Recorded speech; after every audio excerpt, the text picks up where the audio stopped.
Hi, I'm Teal Wicks. I play Anne Hathaway in Anne Juliet. My name's Mach. I play William Shakespeare. So Corey, tell me what drew you to the role of Shakespeare?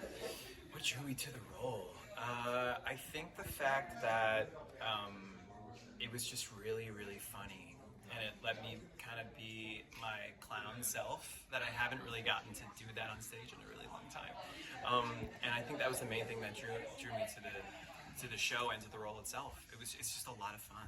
Every night, it's just a lot of fun. And for you, what brought you into the production? I loved the script. The humor and wit in the script was just so surprising to me, and it was very much my brand of humor, so I loved it. And the character Anne, she's a mother and a wife she's a very mature woman, and she is so fun, and that's not the most interesting thing about her, but it is who she is, and to see a character of a mature age to be portrayed in such a fun and festive and celebratory way. I don't see that a lot, and so I just grabbed onto it and just love it. And so what do you the spin is different and Juliet than the original one? Did you really? I mean, do you enjoy? Oh my goodness, yes.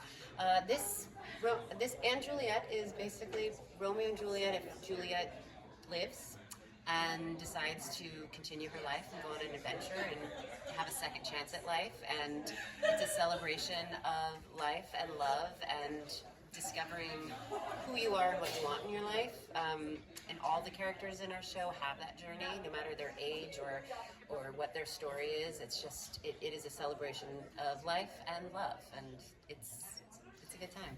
Corey, why do so many people love this story about Romeo and Juliet?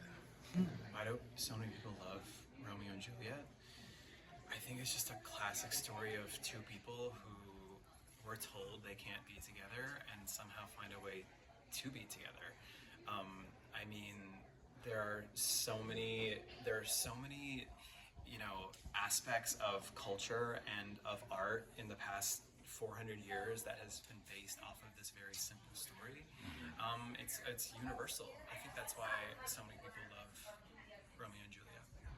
And playing Shakespeare, I mean, what prepped you for the role? Was there anything in the role prior that prepped you, that got you ready for this role?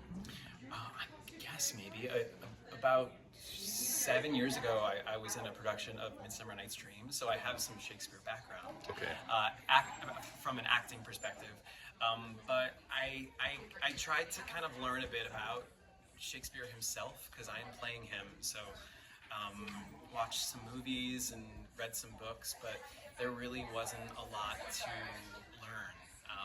There's not really much known about him, the actual person at all. When we think of Shakespeare, we think, oh, that was in like the 1800s. Mm-hmm. It was in the 1500s, girl. That was a long time ago. There's not like there's like some deeds that he signed, and you might be able to place him in like a certain city, but there's just not a lot known about his like personality, like zero. Okay. So I did as much research as I can to figure out who this person was, but all I had to rely on really was David West Reed's book, which he wrote the show, creator of Schitt's Creek, and he kind of expanded on this role of like a washed-up boy band character, and so he kind of incorporated that world of person into the world of Shakespeare, and that's kind of how it turned out. Until what prepped you for this role? And on a scale of 1 to 10, where does the love story of Romeo and Juliet rank with you? Oh, the love story. I mean, honestly, when I was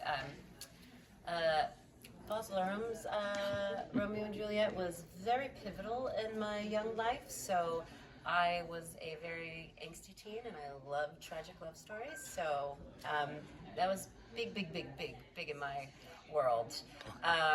So maybe that prepared me. Okay. And I did a production in college of Romeo and Juliet that they added music, and I was part of a girl group that sang 60s doo-wop songs in the background. So there's that as well. And then my very first play ever on stage, the first time I ever performed, was in 6th grade.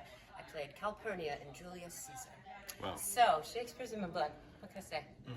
And final question I want to ask you both is, what is the challenge for the musical role, so to speak? Oh, so the musical, well, it's all the music of Max Martin, so it's all pop songs recorded by some of the best vocalists and musicians in the last 3, 4, 5, 10 decades. Right. So trying to stand up to those sort of to those icons is very tricky. But luckily, it is a musical, and we use the songs as storytelling devices. So we get to, yes, it is about singing the songs beautifully and bringing the music alive and the vocals alive, but it also is very much getting the story across and really leaning into the lyrics and to the emotional heart of the songs, which is at the core of the most enduring pop songs. It's about big feelings and big universal emotions. So leaning into that and just going on the ride is kind of the only way to get through it. Because otherwise, I'm singing a Celine Dion song. I ain't Celine Dion,